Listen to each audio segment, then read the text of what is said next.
कोई flag meetings होंगी, कोई डिस्कशंस होंगी, कुछ मुलाकात होंगे और इंडिया ट्राई करेगा, कोशिश करेगा कि किसी तरीके से अपने लिए कोई ऐसा जो है वो रास्ता निकाले कि इज्जत भी बच जाए और कुछ एरिया भी बच जाए। तो गालिबन एक फेस सेविंग वाली कोशिश होगी, लेकिन चाइनीज शायद इस मुजाउल हक हों, जनरल मिर्जा असलम बेग हों, आसिफ नवाज हों, जहांगीर करामत हों, परवेज मुशर्रफ हों, चलक्यानी हों, राहिल हों, बाजवा कोई भी हो, किसी ने ये न सोच सकता है उनके लिए पाकिस्तान हमेशा पाकिस्तान में नंबर 1 प्रायोरिटी। कौम पर भी एक रहम करवा दें कि ये जो हमारी पॉलिटिकल लीड है यहाँ पर भी कुछ छल नहीं करवा दे। 70 साल से लोग, ये 42 साल की उम्र में हमारा नौजवान बच्चा मेजर रिटायर हो जाता है 4 छोटे छोटे बच्चों समेत।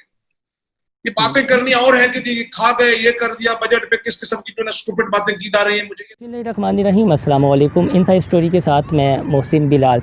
आज हमारी इस वीडियो का मौजू है जियो पॉलिटिकल सूरत हाल, ख़ासतौर पर लद्दाख के मामले को लेकर जो भारत और चाइना के दरमियान कशीदगी पैदा हो गई है, तनाव चल रहा है, उसमें पाकिस्तान का जो किरदार है वो कितना अहम है। इस वीडियो में हम इस सवाल का जवाब भी तलाश करने की कोशिश करेंगे कि भारत को लेकर जो जनरल ज़ियाउल हक की डॉक्ट्राइन थी और अब जो जनरल बाजवा की डॉक्ट्राइन है, क्या वो दुरुस्त है? यानी हमें ऑफेंसिव डिफेंस पॉलिसी की बजाय एक अग्रेसिव डिफेंस पॉलिसी की ज़रूरत है भी या नहीं। लास्ट में इस सवाल का भी जवाब तलाश करेंगे कि हाइब्रिड वार, जिसे 5th जनरेशन वार कहा जाता है, जो अब सोशल मीडिया पर चल रही है, वो कितनी अहम है और बीइंग अ पाकिस्तानी हमें अपने नेशनल इंटरेस्ट यानी कौमी मफाद को सामने रखते हुए किस अंदाज में सोशल मीडिया का इस्तेमाल करना चाहिए। तो इन तमाम सवालों के जवाब जानने के लिए हमारे शरीके गुफ्तगू हैं ब्रिगेडियर रिटायर्ड अख्तर नवाज़ जंजुआ।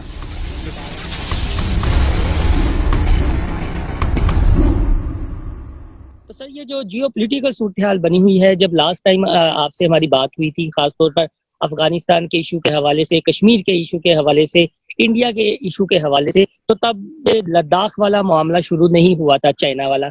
थोड़ा सा ये अगर लोकेशन ये क्या है लद्दाख का असल में इशू और कितनी अहमियत रखता है ये इंडिया, पाकिस्तान और चाइना के हवाले से खासतौर पर? पहले तो ये है कि सिर्फ लद्दाख ही नहीं, आपको मालूम है कि पूरा कश्मीर जो है वो एक मुतनाज़ा इलाका है।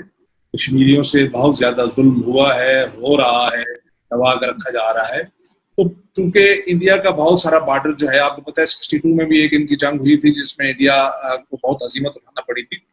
अभी भी ये है कि ना सिर्फ चाइना के साथ बल्कि नेपाल के साथ भी, नेपाल ने जो अपने नए नक्शे बनाए हैं, जो गवर्नमेंट अप्रूव नक्शे हैं, उसमें उनका बहुत सारा इलाका जो है वो भी इंडिया ने कब्जे में किया हुआ है, पुलिक और उससे नीचे और यहाँ पर भी। तो ये इलाका वो है जो बेसिकली जो चाइना जिन पे क्लेम करता है कि चाइना का इलाका है, इसके साथ जो मुल्हिका रियासत है, उस रियासत का भी कुछ इलाका जो है वो चाइना क्लेम करता है। आपको पता है कि पहले उनके मसाइल रहे हैं, पहले भी और अब भी। अब चाइना ने कुछ अच्छे खासे एरिया पे अपनी फौज भेज के और उसका जो चाइना से तो सही रिपोर्ट नहीं आ रही दुनिया से, या इंडिया के जो चैनल्स हैं उनसे रिपोर्ट आ रही है कि अच्छा खासा एरिया जो है वो चाइना ने कब्जे में ले लिया है।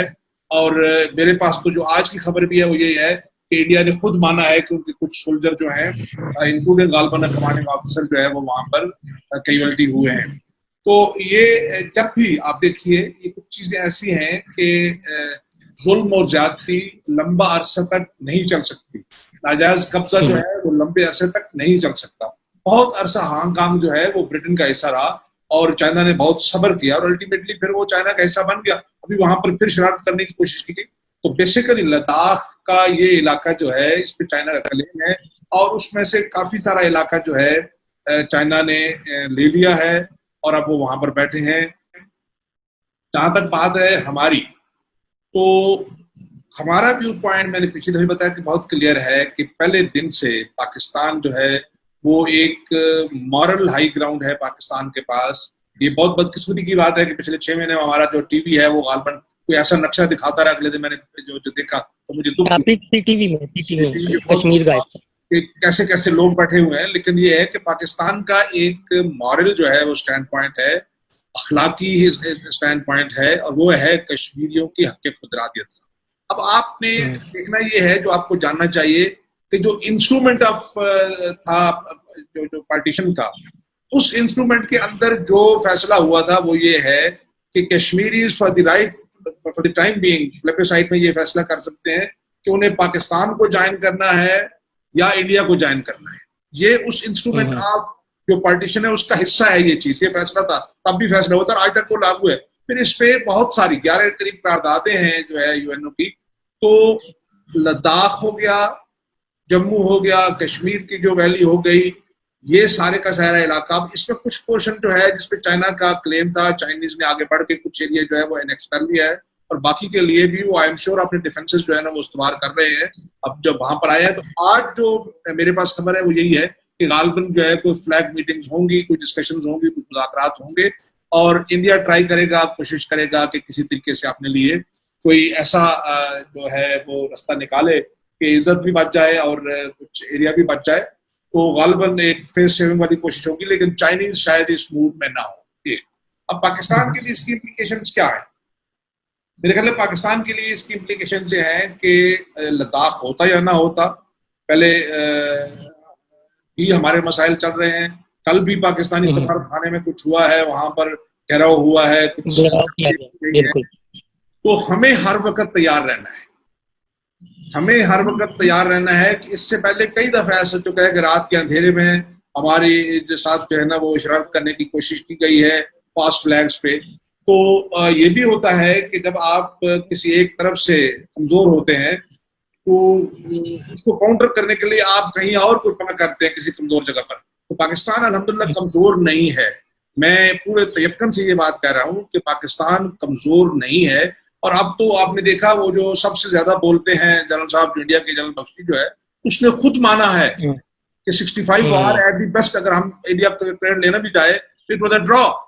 पाकिस्तान कहना, क्योंकि कुछ लोग कहते थे, तो उसने खुद कहा, हालांकि वो बहुत सख्त एंटी पाकिस्तान है और वो हर वक्त चिट्ठी चलाते रहते हैं जनरल साहब, लेकिन इसके बाद उन्होंने माना है 71 की वार जो थी वो एक पोलिटिकल डिबैकल थी। उसमें आप देखें ना, ये हो ही नहीं सकता कि आप 10 आदमियों को लड़ा दें जो है वो 1000 बंदों से, वो कब तक करेगा?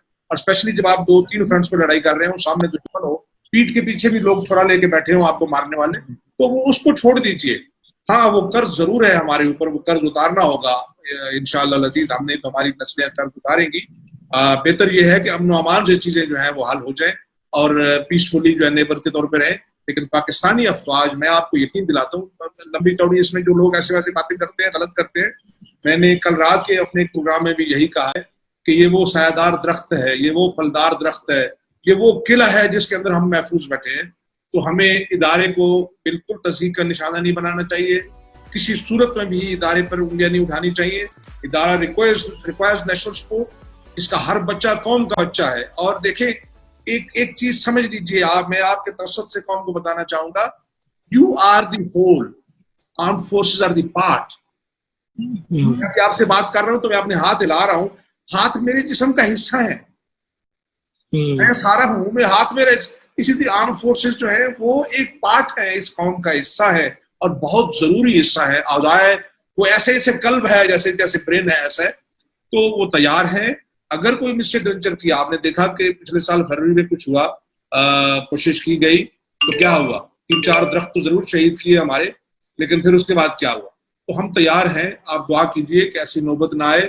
अकल जो है वो जो है सर चढ़कर बोले, और वहां जो कुछ हो रहा है और जो कोरोना ने दुनिया में तबाही फैलाई हुई है उसको मद्देनजर रखते हुए कश्मीरियों को उनका हक मिलना चाहिए, और वो हक है हक खुद इरादियत, वो खुद फैसला करें वो किसके साथ रहना चाहते हैं, और हमें उसको। सर, जब फतह मक्का और गज़वातुल हिंद और गज़वाए बदर पर मैंने आपसे वीडियो बनाई तो कुछ दोस्तों के सवालात थे, तो उनमें से एक सवाल, चूंकि वक्त कम होता है हमारे पास, तो एक सवाल मैं करना चाहूँगा। वो उन्होंने ये पूछा था कि आप ब्रिगेडियर साहब चूंकि उस इरा के हैं जिन्होंने अफगान वार और वो सारी चीज़ें ट्रांजिशन हुई, तो ब्रिगेडियर साहब से ये पूछिएगा कि ये जो जनरल ज़िया की डॉक्ट्राइन थी, मैंने ओरिया साहब से भी सवाल किया था, जनरल ज़िया की जो इंडिया रिलेटेड और इस खित्ते के रिलेटेड डॉक्ट्राइन थी, जब उनका त्यारा क्रैश हुआ उसके बाद जो है वो जमहूरी अमल शुरू हुए, यानी 19 से लेकर 2020 तक। अब जब से हमने ये देखा है कि जनरल बाजवा आए हैं, जो उनकी डॉक्ट्राइन है, तो कहते हैं ये दोनों डॉक्ट्राइन जो हैं इस अब मिलती जुलती हैं कि हमें अपनी जो डिफेंस पॉलिसी है वो अग्रेसिव बनानी चाहिए, ना कि सॉफ्ट, यानी इंडिया जो करता मर्जी करता फिरे और हम आंखें बंद कर लें। अब ऐसा नहीं हो, मोहसिन, ऐसे नहीं है। आप देखिए कि जनरल ज़ियाउल हक जो है वो कमांडर इन चीफ भी थे, चीफ आर्मी स्टाफ भी थे और प्रेसिडेंट भी थे। मैं आपको यकीन दिलाता हूं कि पाकिस्तान के अंदर कोई army chief, air chief, naval chief ये सोचता ही नहीं है, ये सोचता ही नहीं है, कभी डिफेंसिव सोच नहीं रही, हर वक्त तैयारी में रहते हैं। और बहुत अरसा हो गया, जैसे मैंने कहा ना कि 45-47 साल हो गए ये देखते हुए। अल्हम्दुलिल्लाह बहुत जबरदस्त सिस्टम है हमारे प्रमोशन का। जो लोग वहां पहुंचते हैं वो चुने हुए लोग होते हैं, ये सिलेक्टेड लोग। ऐसे नहीं होता कि ये खुदा ना खास्ता ऐसे निकल गए, ये छलनी के अंदर से छन के निकलते हैं। ये वाहिद इदारे हैं इस मुल्क के जहां किसी किस्म की सिफारिश नहीं चलती, आपकी परफॉर्मेंस और अल्लाह का करम आपके साथ होता तो आप जाते हैं। तो मैं आपको यकीन दिलाता हूं कि कोई भी कमांडर रहा हो हमारी अफवाज का, वो तीनों अफवाज की बात कर रहा हूं मैं, आर्मी, नेवी, एयरफोर्स, उसने कभी नहीं सोचा। अब देखिए ना, पॉलिटिकल लीडरशिप जो होती है वो होती है फैसला। आर्मी चीफ जो है वो जाके सजेस्ट कर सकता है, और ही gets the order and implements that, जो ऑर्डर से मिलता है कौम के दिफा के लिए।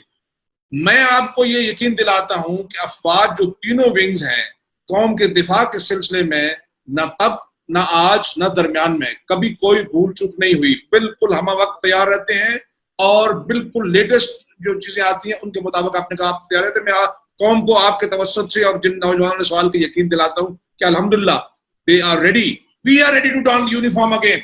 मैं दोबारा वर्दी डालने को, एज ए सोल्जर जाने को तैयार हूं, ऐसा नहीं है। और लाखों के हिसाब से जो रिटायर्ड लोग हैं, हर एक का यही जज्बा है। मैं ये टाइम नहीं है कि ये मैं बयान करूं। 2001 में मैं एक जगह पर था, मेरे पास बहुत से अफसरान थे, one officer had a problem, तो मैंने कहा कि इनका नाम जो है ना, इनको इधर रहने दे। तो वो ऑलमोस्ट ही ब्रोक डाउन। उसने कहा सर इस कौम ने मुझे पाला है इतनी देर तक और आज मुझे आप वापस रोक रहे हैं कि मैं बॉर्डर पे ना जाऊं। तो मैं डिटेल में नहीं जाऊंगा, लेकिन आप जो आपके सवाल है उनको यकीन दिलाइए। ज़ियाउल हक हो, जनरल मिर्जा अरसम बेग हो, आसिफ नवाज हो, जहांगीर करामत हो, परवेज मुशर्रफ हो, जनरल कियानी हो, राहिल हो, बाजवा, कोई भी हो, किसी ने ये न सोच सकता है। उनके लिए पाकिस्तान हमेशा पाकिस्तान में नंबर 1 प्रायोरिटी। और ये मैं ये जो छलनी वाली बात की कि बेस्ट लोग हैं, सिलेक्शन की जाती है, तो काइंडली कौम पर भी एक रहम करवा दें कि ये जो हमारी पॉलिटिकल लीड है यहाँ पर भी कुछ छलनी करवा दें। 70 साल से लोग बेकार हो चुके। ये मैं लाइटर तो मैं बात कर रहा हूँ, ये मेरा पॉइंट है, ये मेरा पॉइंट है। जो हमारे फौजी कुरान रहे उनके खिलाफ मैं कहता हूँ। मैं फर्स्ट टाइम इन्फॉर्मेशन आपको दे रहा हूँ, मैं फौज की इंडक्शन से मुतल्लिक रहा हूँ। इस मुल्क का बहुत ही खूबसूरत नौजवान 25,000 बच्चा जो है वो अप्लाई करता है एक कोर्स के लिए। मैं सिर्फ आर्मी के कोर्स की बात कर रहा हूँ जो ऑफिसर का कोर्स है। तो किस जमाने में 150, 200, 300 जाता था, 500, 550 जाते होंगे। तो छलनी से गुजर के वो सिलेक्ट होते हैं 25,000 में से, और उनमें से हर एक बच्चा टॉप ऑफ द लाइन होता है। वो सारे करीम हैं इस मुल्क की, लेकिन उसके बावजूद 500, 550 की सिफारिशात होती हैं कि ये फौजी बन सकता है। वो फिर पाकिस्तान मिलिट्री अकेडमी जाता है। तो जब इस सिस्टम से निकलते हैं, और फिर ये हमारा जो प्रमोशन है वो सिर्फ मेजर रैंक तक है, सेकंड लेवल से मेजर तक हमारा प्रमोशन है। उसके बाद ये छलनी शुरू होती है, बोर्ड्स होते हैं, फिर सिलेक्शन होती है, सिलेक्शन बोर्ड होते हैं, परफॉर्मेंस बोलती है। तो हम तो ग्रेड 17 में आके 18 में रिटायर हो जाते हैं। हमारे 70% तो 42 साल की उम्र में हमारा नौजवान बच्चा मेजर रिटायर हो जाता है, 4 छोटे छोटे बच्चों समेत। ये बातें करनी और है कि जी खा गए, ये कर दिया, बजट पे किस किस्म की जो है स्टूपिड बातें की जा रही है। मुझे ये लफ्ज इस्तेमाल नहीं करना चाहिए, लेकिन ऐसा नहीं है। 70% बच्चे जो हैं वो काले बालों के साथ रिटायर होते हैं। तो ये सिस्टम ऐसा है। तो मेरा गिला ही यही है, वो फील्ड मार्शल हो, वो ज़ियाउल हक हो, वो जनरल परवेज मुशर्रफ हो। मैं अक्सर ये अपनी कंपनी में बैठ के बात करता हूँ कि जब सिलेक्शन की बारी वहां पर आई कौम के हुक्मरान सिलेक्ट करने की, तो वहां वो क्यों चूक गए, वहां क्यों नहीं ये छलनी चलाई। बिल्कुल जी। अब अगली बात थी आपकी सोशल मीडिया वाली। हाँ जी, सोशल मीडिया पे सर ये जो मैं अक्सर हम ये देखते हैं, यूट्यूब है, फेसबुक है, ट्विटर है। मेरी कुछ बरादरी है, सहाफ़ी बरादरी के, जिन्हें मेरी तरह ना दिन का पता है ना रात का, लेकिन वो दिफाई तजियाकार भी बने हुए हैं और वो समझते हैं कि अदारे में कोई इनके सोर्स हैं, वो बनी बनाई चीजें दे देते हैं, बयान कर देते हैं। लेकिन जब रद्द अमल नीचे आता है तो ये कहते हैं कि यार इनके पास क्या गिदर सिंगी है कि हर टॉपिक पे बोल रहे हैं। अगर पाकिस्तान में इतने ज़हीन दिमाग बैठे हुए हैं तो मुल्क की ये सूरत हाल क्यों बनी हुई है। मैं आपको क्वेश्चन ये बताऊं कि कोई चीज जो है वो ना अच्छी होती है ना खराब होती है, उसका इस्तेमाल जहर जो है बेसिकली तो किल कर सकता है, लेकिन उसी जहर से तिर्याक बनता है। तो सोशल मीडिया मेरे ख्याल में एक किस्म की ब्लेसिंग भी है कि आपके पास जो है ना रियल टाइम इंफॉर्मेशन जो है वो कन्वे होती है, और एक जखीरा है, एक ट्रेयर है इंफॉर्मेशन का। You just press few button तो सारी चीजें सामने। अब है क्या कि आप उसे हैंडल कैसे करते हैं, आप उससे क्या फायदा उठाते हैं। इसी मीडिया के जरिए से आप कुरान मजीद की तालीम हासिल कर सकते हैं, और इसी के जरिए से आप गंदगियों पे निगाह मार सकते हैं। आप एक गंदी मक्खी बन सकते हैं, आप एक खूबसूरत चीज बन सकते हैं जो फरिश्ते की तरह चीज हो। सो बेसिकली सोशल मीडिया का कसूर नहीं है, कसूर हैंडल का है जो उसे हैंडल कर रहा है। उसे बताने की जरूरत है कि इसे ऑब्जेक्टिवली इस्तेमाल करो। इसका अच्छा देखो ना, ये सोशल मीडिया है जिसपे आप और मैं गुफ्तगू कर रहे हैं। दूसरा ये है, तो सबसे बुरी बात है कि इसके जो दुष्नाम है, जो सब शतम है, जो गाली है, आपकी बात मुझे पसंद नहीं आई तो मैं शुरू हो जाऊंगा, एक ट्रेंड चला दूंगा आपको गालियां निकालने का। मैं चाहता हूं आप मेरे जैसे होंगे तो मैं ट्रेंड चला दूंगा कि आप मैं कोर्स करूंगा, आपको मजबूर करूंगा कि आप मेरे। ये गलत चीज है, ये गलत, ये नहीं होना चाहिए। ओपिनियन एक्सप्रेस होनी चाहिए, no emotional attachment with the opinion. अगर मैं गलत हूं तो मुझे गलती माननी चाहिए। और दूसरा ये है कि मुझे एक पॉइंट दे के हट जाना चाहिए। आपकी इस बात से मुझे पाकिस्तान के एक बड़े ही मशहूर, अल्लाह गरी की रहमत करे, लिखने वाले थे, और किसी जमाने में पहले ICS अफसर भी थे, फिर बेकार हो गए, मुश्ताक अहमद यूसुफी साहब। बहुत खूबसूरत लिखा उन्होंने, जितनी भी किताबें हैं वो आपको हंसाते भी थे, और उस हंसने के अंदर इतनी गहरी बात करते थे कि आपको रोना भी आते भी। तो उन्होंने बड़ी अच्छी बात लिखी है, जो उनकी किताबें हैं, आबे गुम है और चराग तले है और हाकिम बदल, बहुत खूबसूरत किताबें, जरूर पढ़िएगा। उसमें एक चीज उन्होंने लिखी, उन्होंने कहा कि आपने अपना नहीं लिखा, कार्लाइल को कोट किया कि कार्लाइल ने कहा था कि अगर आपको बहुत ही शौक है कि चीजें ऐसी हों जैसे आप चाहते हैं, तो वो शौक अपने पे, चैरिटी बिगिन अपने पे इस्तेमाल कीजिए, तो कम से कम ये होगा कि दुनिया में एक बदमाश तो कम हो जाएगा। और फिर साथ उन्होंने एक और खूबसूरत बात की, जो सबको शतम हमारे यहाँ चलता है ना, उन्होंने उसके साथ लिखा, उन्होंने कहा कि मेरी राय में, और चूंकि वो तंजिया लिखने मदानिगार थे, उन्होंने कहा कि हो ये जरूरी नहीं है कि मेरी राय गलत हो। मेरी राय में जो शख्स किसी दूसरे के सर पे पत्थर मारता है, और अगर उसे अपने सर का एहसास नहीं है कि उसके पास भी सर है, तो उसे पत्थर मारने का कोई हक नहीं है। बहुत खूबसूरत बात है जो हमारे सोशल मीडिया पे पूरी उतरती है। अगर आप किसी दूसरे को गाली निकालते हैं तो फिर आपको तैयार रहना चाहिए, और आप ओपिनियंस जो है ना वो गालियां देके मोल्ड नहीं कर सकते। आपको फैक्ट से बात करनी चाहिए, आपको अखलाक के दायरे में रहते हुए बात करनी चाहिए। और ये देखिए, ये पीछे मेरी किताबें पढ़ी और ऊपर इसी किस्म के 14 रैक पड़े किताबों से भरे हुए। ये लोगों ने मेहनतें की हैं, 20-20, 40-50 साल लगाए हैं एक किताब को लिखते हुए, और मैं 4 दिन पढ़ लेता हूँ, पढ़ सकता हूँ। तो इस्तेफादा कीजिए ऐसी चीजों से, तहकीक कीजिए, पढ़िए, और अगर कहीं गलत है तो अपनी तस्हीह कीजिए। जरूरी नहीं कि आपके मुंह से बात निकल के। तो सोशल मीडिया दोनों एंगल है, बहुत अच्छा है अगर आप उसको अच्छा इस्तेमाल करें और तरियाक के तौर पे, और बहुत खराब है अगर आप उसे जहर के तौर पे इस्तेमाल करें। तो मेरे ख्याल में हमें उसे तरियाक के तौर पे इस्तेमाल करना चाहिए। Is a wealth of information there, उससे फायदा उठाना चाहिए, तजिए करने चाहिए, रियल टाइम इंफॉर्मेशन। ये हम लाहौर और इस्लामाबाद में बैठ के एक दूसरे से गुफ्तगू पिंडी में बैठ के कर रहे हैं। एक वक्त था कि आप सऊदी अरब में थे, आप अमेरिका में थे, आपको वो बूथ पे जाना पड़ता था, सिक्के डाल के बात करते थे, फिर भी बात नहीं होती थी, चिट्ठियां लिखी जाती थी। तो social media itself is not a bad thing, the way we use it, कितने ऑब्जेक्टिवली हम इसका इस्तेमाल करते हैं, कैसे इस्तेमाल करते हैं, मेरे ख्याल में वो पॉइंट है। और वो हमारी नौजवान नस्ल को इस पे जो है ना वो ध्यान देना चाहिए। इसमें बहुत अच्छी चीजें हैं, इसमें तहकीक कर सकते हैं, इसमें पढ़ सकते हैं, इसमें अपने शकूक को रफा कर सकते हैं, बहुत अच्छे लोगों से जो है वो सवालात कर सकते हैं, जुबानें सीख सकते हैं, इल्म हासिल कर सकते हैं। Sky is the limit.